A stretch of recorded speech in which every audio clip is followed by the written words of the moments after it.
आमिल bag. आप देख रहे हैं सिटी बुलेटिन न्यूज। पेश हैं आज के प्रमुख समाचार। अयोध्या कोतवाली क्षेत्र में चोरों का आतंक देखने को मिला है। पुलिस गश्त के नाम पर जहां मस्त है, वहीं चोर अपना चोरी का कार्य बखूबी अंजाम दे रहे हैं। पिछले एक हफ्ते में 5 से 8 स्थानों पर चोरों ने हाथ साफ किया है। मामला कोतवाली अयोध्या क्षेत्र का है। पंचकोसी परिक्रमा मार्ग के निकट मौनी बाबा स्थित बालाजी हनुमान मंदिर के बगल में बने कार्यालय के विष्णुपुरम कॉलोनी में जो आता है, मंगलवार की देर रात चोरों ने ऑफिस का ताला तोड़कर मंदिर के दान पात्र से 25 से 30 हजार रुपए, एलसीडी टीवी और गैस सिलेंडर उड़ा ले गए, जिसकी शिकायत पीड़ित ने 112 नंबर पर किया। मौके पर पहुंची पुलिस ने जांच पड़ताल की और कोतवाली अयोध्या में तहरीर जाकर देने की बात कहकर चली गई। स्थानीय निवासी पीड़ित अजय कुमार यादव ने बताया कि बीती रात उसके ऑफिस का सामान और मंदिर के दान पात्र का ताला चोरों ने तोड़ा और 25 से 30 हजार रुपए नकद और एक एलसीडी टीवी सिलेंडर अज्ञात चोर उड़ा ले गए। अयोध्या कोतवाली की पुलिस फिलहाल इस मामले की जांच पड़ताल कर रही है। से हम सुबह 4 बजे यहाँ पे आए जब, तो देखे कि ताला टूटा हुआ है इसका, और इसके ऑफिस के ताले टूटे हुए हैं हमारे घर के।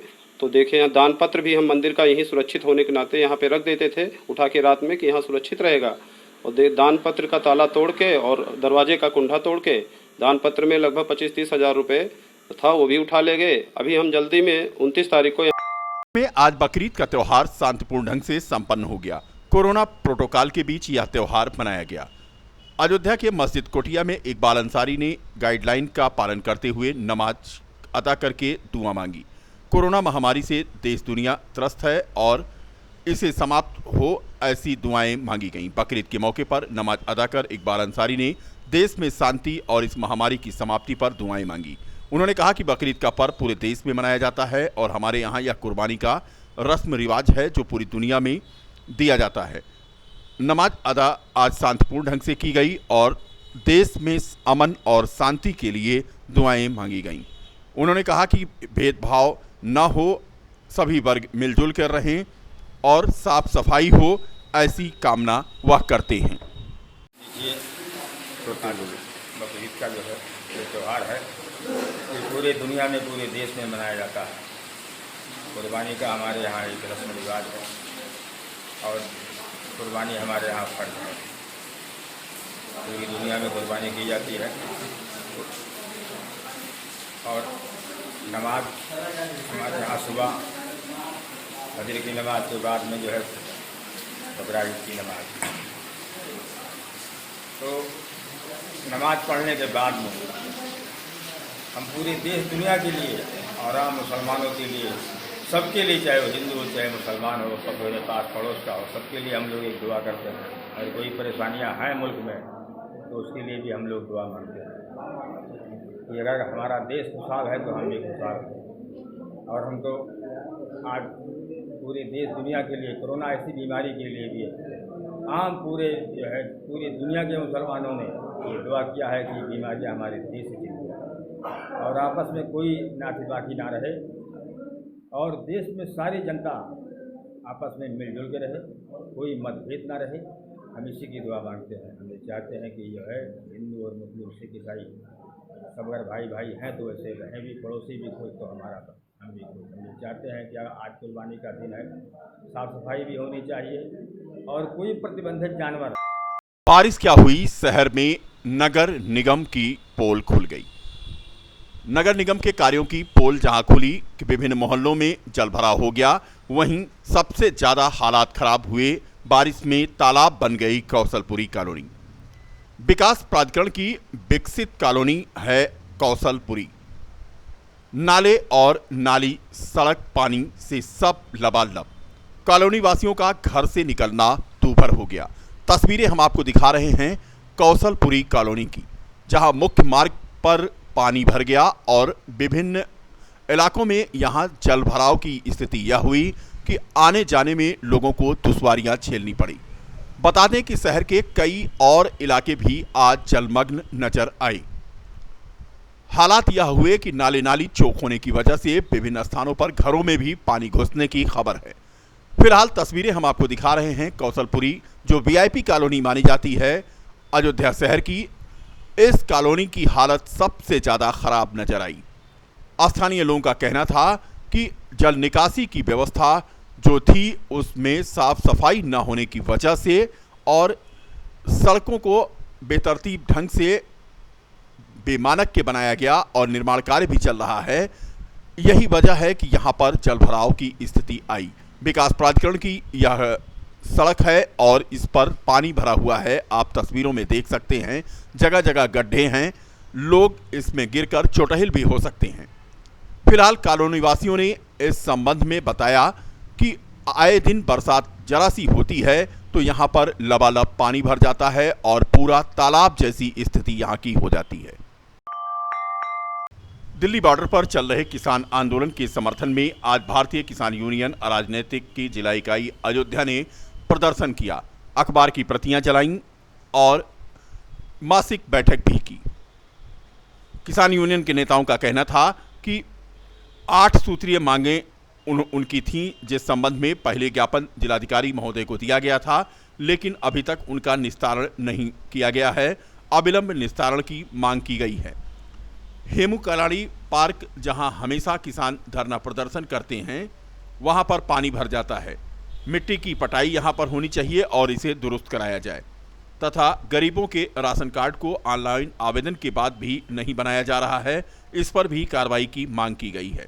इसके अलावा गरीबों को आवास में छूट देने की भी मांग की गई।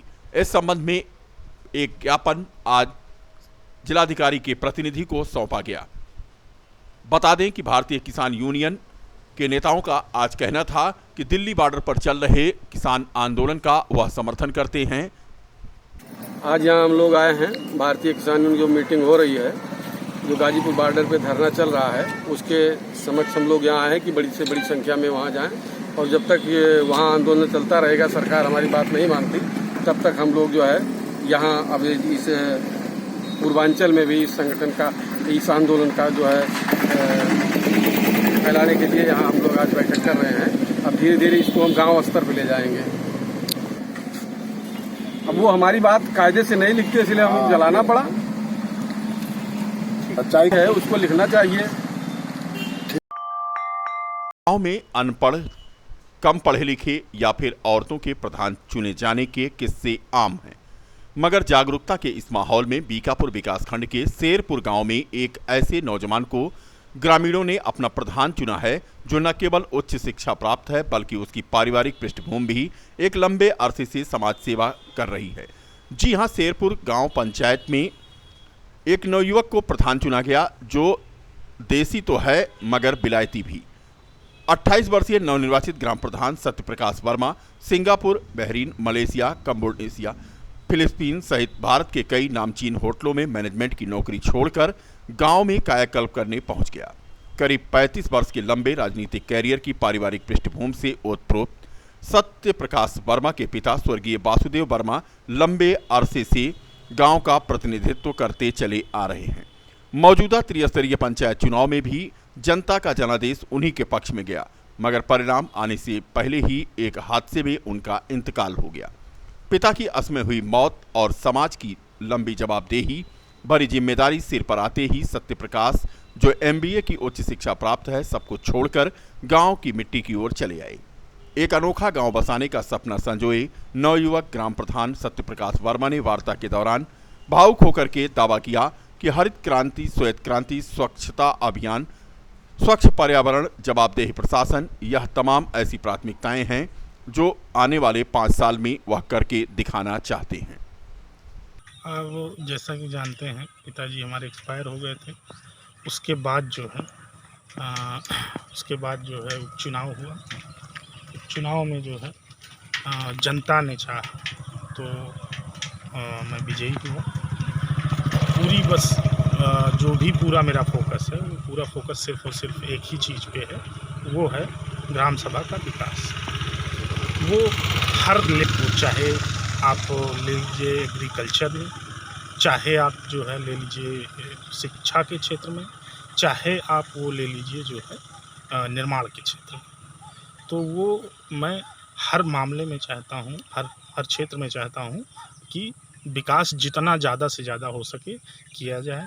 और जहाँ तक रोड मैप की बात है, तो जो विगत 5 वर्षों में नहीं हो पाया, जो बाधित हुआ कार्य, चाहे वो निर्माण का हो, चाहे कृषि से संबंधित हो, चाहे वो शिक्षा से संबंधित हो, चाहे वो जो है जल निगम का कोई वो हो, मान लीजिए नल वगैरह जो हैंड पाइप वगैरह है, तो इन सब सारी चीज़ों में जो है कोशिश यही है कि ज़्यादा से ज़्यादा काम किया जाए। जी हाँ, आप बिल्कुल सही कह रहे हैं।